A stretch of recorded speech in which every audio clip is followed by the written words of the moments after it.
नमस्कार प्यारे दोस्तों, स्वागत है आप लोगों का आपके अपने चैनल आईएएस विजन में। और आज हम लोग डिस्कशन करने वाले हैं मनी बिल के बारे में, फाइनेंस बिल के बारे में।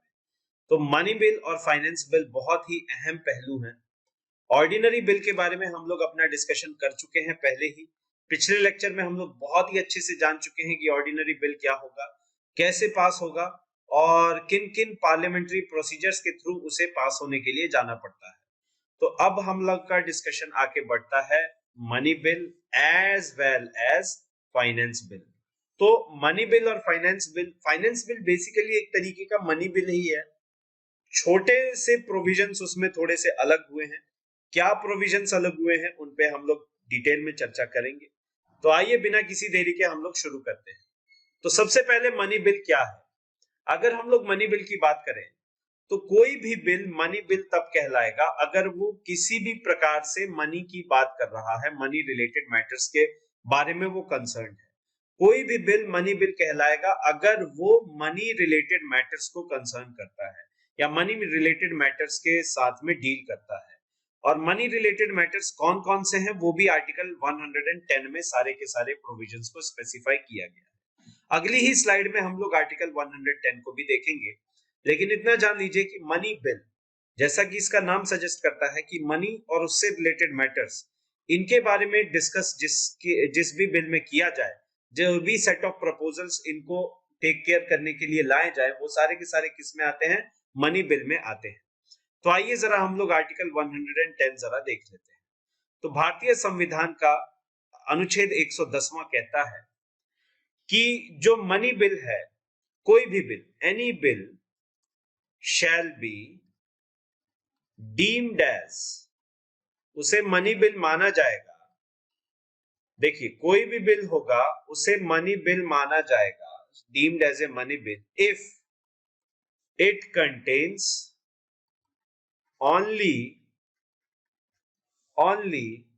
provisions, ऐसे प्रोविजंस हो उसमें जो कि डील करते हो, डीलिंग विद ऑल और any of the following matters. मतलब कि फॉलोइंग मैटर्स में से किसी भी मामले में वो डील करते हो। तो उन सारे के सारे प्रोविजंस पे कौन डिस्कस करेगा, मनी बिल उनका टेक केयर करने वाला है। तो आइए जरा इसमें देख लेते हैं। पहला प्रोविजन ए के नाम से है, the imposition, abolition, remission, alteration और रेगुलेशन ऑफ एनी टैक्स। कोई भी प्रकार का टैक्स है उसको इम्पोज करना, उसको खत्म करना, उसको रेमिनिस करना या फिर उसको ऑल्टर करना या रेगुलेट करना हो, तो वो सारा का सारा किसके रिलेटेड आएगा, मनी बिल के रिलेटेड आएगा। उसके बाद है regulation of borrowing of money और giving of any guarantee by the government of India. देखिए, बोरोइंग ऑफ मनी, गवर्नमेंट मान लीजिए कोई मनी इशू करना, मनी जनरेट करना चाहती है, तो वो कॉमन मैन से, अपने सिटीजन से आस्क कर सकती है, उसके बदले में उसे बॉन्ड्स प्रोवाइड करने होंगे। तो इस तरीके के मैटर्स को भी कौन रेगुलेट करेगा, कौन डील करेगा, मनी बिल डील करेगा। उसके बाद आ जाता है कस्टडी ऑफ कंसोलिडेटेड फंड और कंटिजेंसी फंड, पेमेंट और मनीज और withdrawal of money from any such fund. देखिए, consolidated fund of India, consolidated fund of India, contingency fund of India. Contingency किसी भी आपदा के समय के लिए, कंसोलिडेटेड फंड जो भारत का मुद्रा कोष है, एक तरीके से राजकोष है, उसको हम लोग कहेंगे। जितना भी मनी है वो कंसोलिडेटेड फंड में रहता है। तो उसमें से कुछ मनी निकालना है या उसमें देना है, डालना है, उससे रिलेटेड जितने भी प्रोविजंस है वो सारे के सारे मनी बिल में डील होंगे। Appropriation of money out of consolidated fund, ठीक है, कि जो पैसेज है मनी का कंसोलिडेटेड फंड ऑफ इंडिया से लेने का, वो प्रोविजन भी इसी में डील होगा।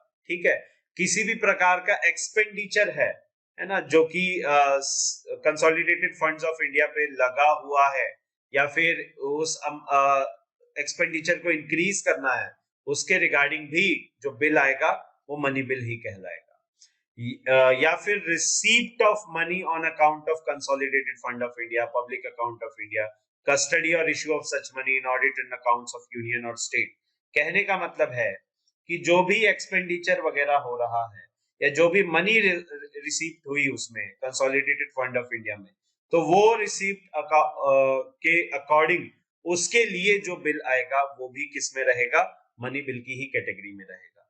एंड लास्ट है any matter incidental to any of the matter specified, यानी कि इनसे इन सबसे रिलेटेड और जितने भी मामले हैं वो सारे के सारे मनी बिल में ही काउंट होंगे।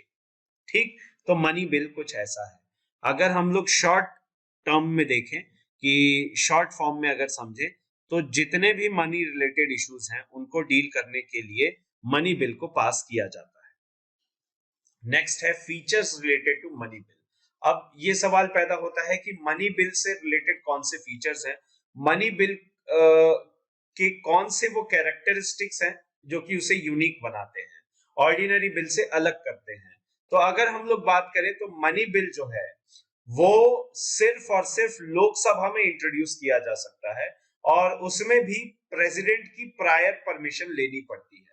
जैसे मैं पिछले लेक्चर में बता चुका हूं प्रेसिडेंट की पावर्स में कि 1991 में क्या हुआ था कि एक बार जब लास्ट वर्किंग डे था, गवर्नमेंट का लास्ट सेशन का लास्ट वर्किंग डे था, तो उसमें उन्होंने एक बिल पास किया जो कि डील करता था मेंबर ऑफ पार्लियामेंट्स की सैलरी को हाइक करने का। तो ये भी कंसोलिडेटेड फंड्स ऑफ इंडिया के एक्सपेंडिचर से रिलेटेड है, तो मनी बिल में आया। अब इस पे साइन करने से मना कर दिया था प्रेसिडेंट ने, उस समय के प्रेसिडेंट ने। क्यों? क्योंकि इनसे प्रायर परमिशन नहीं ली गई थी और वो बिल आनन फानन में पास हुआ था। तो इसीलिए आप समझ लीजिए कि प्रायर परमिशन लेनी जरूरी है। ये जरूरी हो जाता है कि प्रायर परमिशन ली जाए, पहले से परमिशन ली जाए प्रेसिडेंट की। अगर वो प्री सैंक्शन करते हैं तो ही मनी बिल को इंट्रोड्यूस किया जाएगा। कहां इंट्रोड्यूस होगा? लोकसभा में इंट्रोड्यूस होगा। उसके बाद एक बार जब उसे सिंपल मेजॉरिटी से पास कर दिया गया लोकसभा में, फिर उसे राज्यसभा में भेज दिया जाता है। और राज्यसभा का रोल कोई बहुत बड़ा नहीं है मनी बिल से रिलेटेड, यानी कि या तो वो सिर्फ और सिर्फ उसमें रिकमेंडेशन कर सकती है, और तो और उसमें कोई भी रिजेक्शन नहीं हो सकता, उसको रिजेक्ट नहीं कर सकती राज्यसभा, या फिर उसे अमेंड भी नहीं कर सकती, उसमें अमेंडमेंट्स भी नहीं करे जा सकते राज्यसभा द्वारा। कहने का मतलब यह है कि राज्यसभा का जो रोल है वो स्ट्रिक्टली रिस्ट्रिक्टेड है। कहने का मतलब है कि वो बिल्कुल भी चेंज नहीं होगा, वो एकदम रिस्ट्रिक्टेड रहेगा कि राज्यसभा जो है वो उसको रिजेक्ट नहीं कर सकती, मनी बिल को अमेंडमेंट नहीं कर सकती, वो सिर्फ कुछ रिकमेंडेशंस दे सकती है। और ये लोकसभा के ऊपर है कि वो रिकमेंडेशंस को फॉलो करते हैं या नहीं करते। नहीं करते तो भी कोई दिक्कत नहीं। इसके पीछे कारण क्या है कि देखिए, जो लोकसभा है, लोकसभा में मिनिस्टर्स और मिनिस्टर्स काउंसिल ऑफ मिनिस्टर्स अगर हम लोग कह लें, या कैबिनेट मिनिस्टर्स हम लोग कह लें, या member of parliaments of Lok Sabha, वो कलेक्टिव रिस्पॉन्सिबिलिटी किसकी तरफ है? उनकी लोकसभा के प्रति। यानी जो लेजिस्लेचर है वो लोकसभा में है, और लेजिस्लेचर को एक्सपेंडिचर करना है, गवर्नमेंट पॉलिसीज के अकॉर्डिंग उनको न्यू पॉलिसीज भी बनानी है, एग्जिस्टिंग पॉलिसीज के अकॉर्डिंग भी एक्सपेंडिचर करना है, फंड्स को मैनेज करना है। और कई बार ये होता है कि राज्यसभा जो है वो वहां पे गवर्नमेंट की मेजॉरिटी नहीं होती, रूलिंग पार्टी की मेजॉरिटी नहीं होती, जिसकी वजह से वो एक स्टम्बलिंग ब्लॉक की तरह एक्ट कर सकती है। और इसी को प्रिवेंट करने के लिए फिर क्या किया जाता है? मनी बिल का जो डोमिनेंस है, मनी बिल के ऊपर जो डोमिनेंस है, वो सिर्फ और सिर्फ लोकसभा का बनाया गया, राइट? तो ये एक बहुत इंपॉर्टेंट लॉजिक है जो आप समझ सकते हैं। उसके बाद अगर राज्यसभा इस बिल पे एक्ट नहीं भी करती, 14 दिन तक कोई रिस्पॉन्स भी नहीं देती, तो भी उसे पास कर दिया जाएगा। मतलब ओवरऑल अगर देखा जाए तो राज्यसभा का जो रोल है वो बहुत ही रिस्ट्रिक्टेड है, और रिस्ट्रिक्टेड इन द सेंस, और होना भी चाहिए, क्योंकि वो इसलिए ताकि वो एक स्टम्बलिंग ब्लॉक की तरह एक्ट ना करे। And money bills are very important bills because देश को चलाने के लिए पैसा होना बहुत ज्यादा जरूरी है। नेक्स्ट है हमारे फाइनेंशियल बिल्स। बिल्स में बता चुका हूं, सेट ऑफ प्रपोजल्स होते हैं। मनी बिल कोई भी बिल जो कि मनी रिलेटेड मैटर्स को हैंडल करता हो, टैक्स का मैनेज करना, टैक्स को मैनेज करना, फंड्स को मैनेज करना, फंड्स की ऑडिटिंग को मैनेज करना, और या फिर इससे रिलेटेड कोई भी इश्यूज। अब बारी आती है फाइनेंशियल बिल्स क्या है। तो फाइनेंशियल बिल्स थोड़े से अलग हैं, in the sense financial bill money bill ही होते हैं, लेकिन इनमें कुछ अलग से और प्रोविजंस होंगे, समथिंग एल्स, राइट। अब ये क्या है, इसको जरा फॉर्मूले को समझते हैं। देखिए, जितने भी मनी बिल्स हैं सारे financial bills, all money bills are financial bills, लेकिन all financial bills are not money bills. ठीक है, सारे फाइनेंशियल बिल मनी बिल हो ऐसा जरूरी नहीं है। ए financial bill is the one which deals with all of the money matters, यानी मनी मैटर्स को तो डील करेगा, उसके अलावा कुछ और भी प्रोविजंस उसमें आएंगे। वो प्रोविजंस किस टाइप के होते हैं जरा हम लोग देखते हैं। जैसे एक एग्जांपल के तौर पे हम लोग सेस समझते हैं। आपने रेस्टोरेंट में खाना खाए होंगे, तो वहां पे आप स्वच्छ भारत सेस देते हैं। ठीक है, आप क्या देते हैं, स्वच्छ भारत सेस। स्वच्छ भारत सेस, सेस क्या है, सेस का मतलब है, ये होता है टैक्स फॉर स्पेसिफिक पर्पस। ये टैक्सेशन है, आपके ऊपर टैक्स लगाया गया है किसी एक स्पेसिफिक पर्पस के लिए। ठीक है, तो स्वच्छ भारत अभियान के लिए स्वच्छ भारत सेस है, और ये टैक्स लगाया गया है क्लीनलीनेस पर्पस के लिए, बेसिकली अगर देखा जाए तो। ठीक है, अब जितने भी प्रोसीड्स हैं टैक्स इस सेस के, वो मान लीजिए स्वच्छ भारत सेस फंड इसमें एलोकेट हुए, और ये स्वच्छ भारत सेस फंड किसका पार्ट है, एक एग्जांपल के तौर पे देख रहे हैं, कंसोलिडेटेड फंड्स ऑफ इंडिया। अब कंसोलिडेटेड फंड्स ऑफ इंडिया क्या है, जो ओवरऑल पैसा है भारतीय सरकार के पास, वही सारा का सारा यहाँ पे आता है। ठीक है, अब अगर मान लीजिए यहाँ पे हम लोग बात करते हैं कि कुछ कॉन्ट्रैक्टर्स हैं जिनको ये सफाई का काम दिया जाना है, उन कॉन्ट्रैक्टर्स की एलिजिबिलिटी भी होनी चाहिए कुछ ना कुछ, गवर्नमेंट काम है भाई, तो एलिजिबिलिटी, एक्सपीरियंस क्या होना चाहिए, इनको हायरिंग क्राइटेरिया क्या है इनका, है ना, या फिर इनको टर्मिनेट करना है तो टर्मिनेशन कंडीशंस क्या होंगी।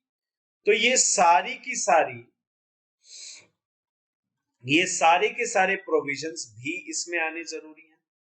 देखिए, वापस से समझिए इस एग्जांपल को। मैंने कहा कि स्वच्छ भारत अभियान चला, उस स्वच्छ भारत अभियान के लिए पैसा चाहिए, उस पैसे के लिए भारत सरकार ने कहा कि आप कहीं पे भी कुछ भी खाने पीने का काम करेंगे, घूमने फिरने जाएंगे, तो उस पर 0.5% आपको सेस देना होगा, स्वच्छ भारत सेस। ठीक है, तो ये पैसा आएगा तो एलोकेट तो करना पड़ेगा। अब पैसा आ रहा है, इसका मतलब ये हुआ टैक्सेशन है, इसका मतलब ये हुआ कि यहां देखिए ए वाले पार्ट में फॉल कर रहा है, तो इसका मतलब है मनी रिलेटेड है, तो है ये मनी बिल, है ना, तो मनी रिलेटेड मैटर तो आ गया, तो मनी बिल है। प्लस इसमें और क्या है कि जब ये फंड दिया जाएगा तो आपको कॉन्ट्रैक्टर्स तो लगाने होंगे जो कि कॉन्ट्रैक्ट बेसिस पे सफाई करेंगे।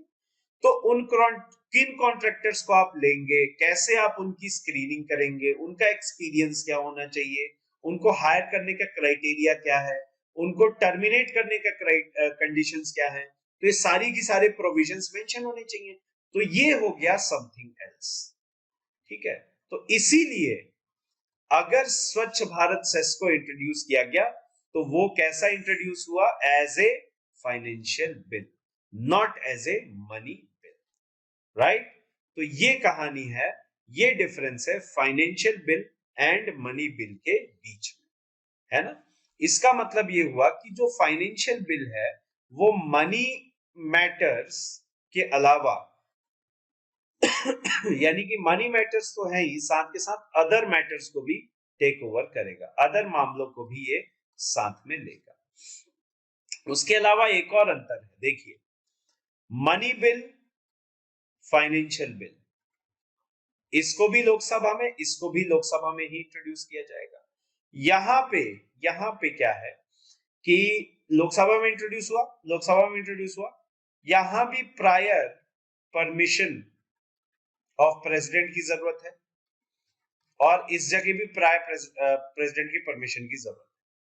यहां पे रोल ऑफ राज्यसभा रेस्ट्रिक्टेड है, यहां पे role of Rajya Sabha not restricted, यानी कि कंप्लीट है।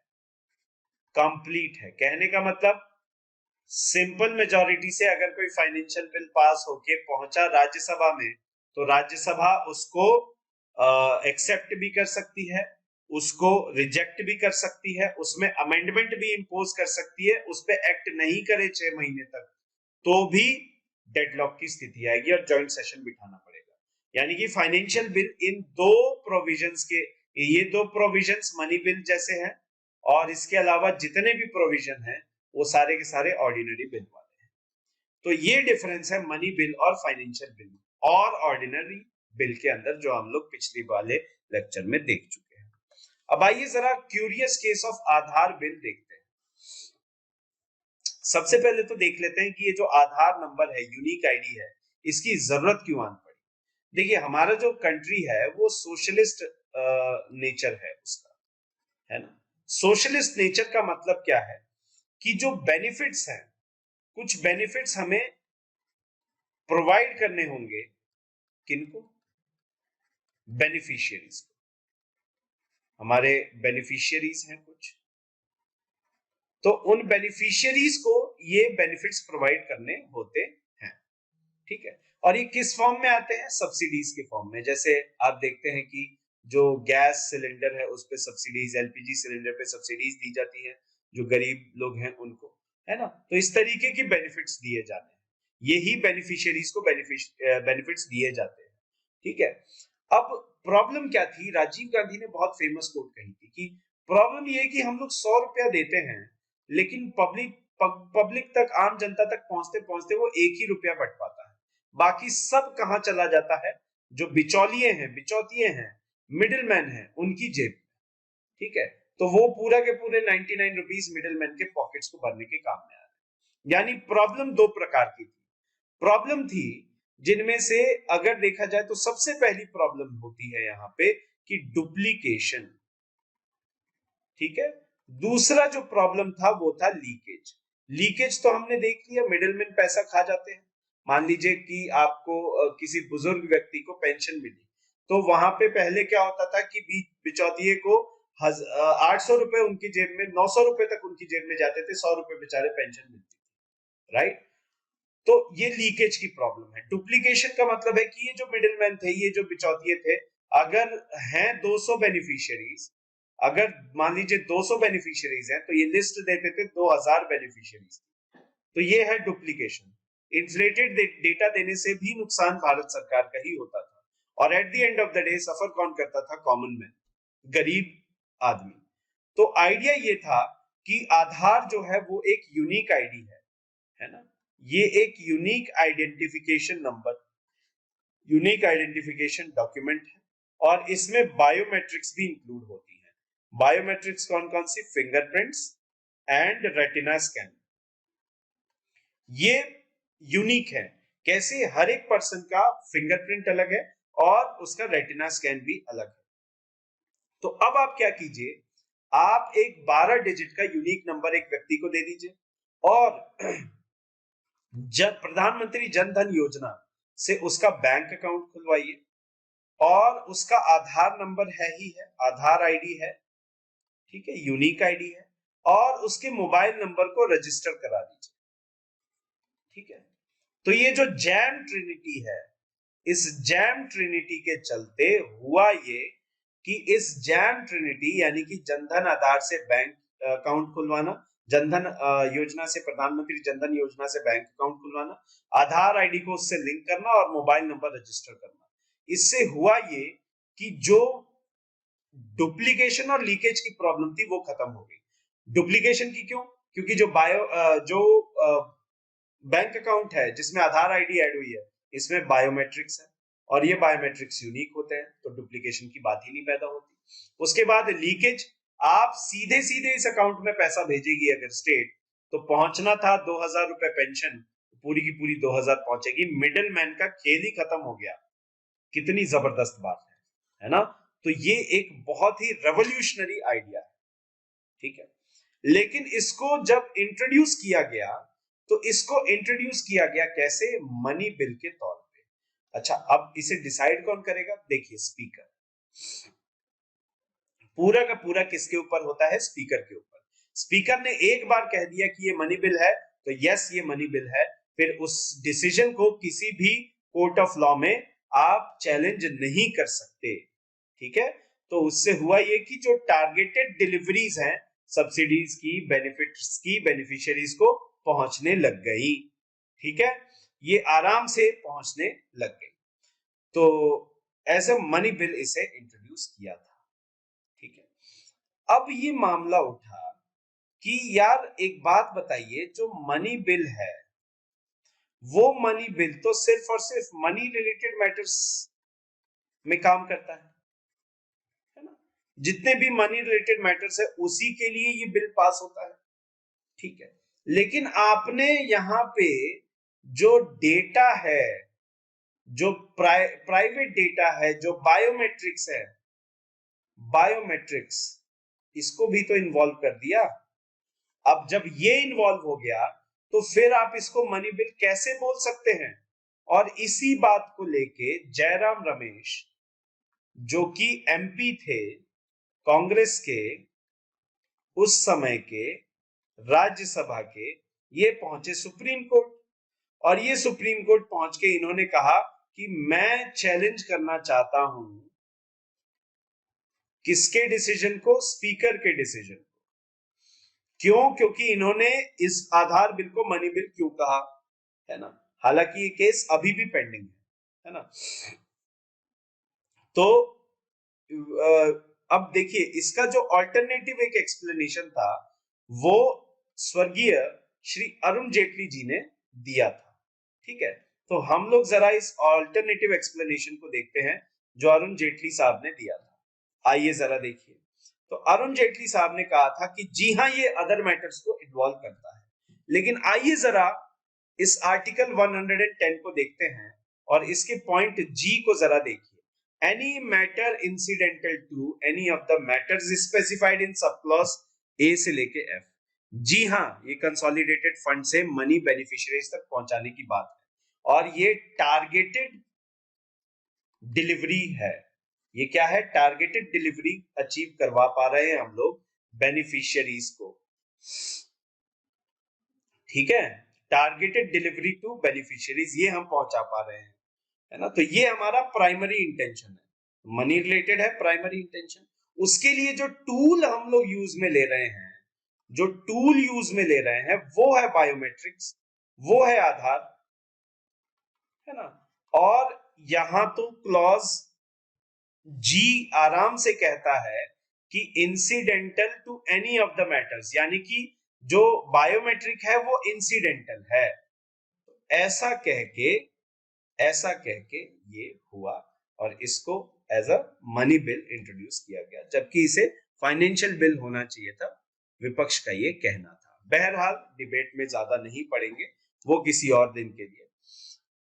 हाँ, एक चीज और ध्यान रखिएगा, जो प्रेसिडेंट हैं वो मनी बिल को रिटर्न नहीं कर सकते और इनके पास सिर्फ दो ही ऑप्शन है, या तो वो उसको असेंट दे दें या फिर उसे विद होल्ड कर लें, पॉकेट वीटो का इस्तेमाल करें। पॉकेट वीटो में समझा चुका हूं, है ना। या तो उसे विद होल्ड कर लें।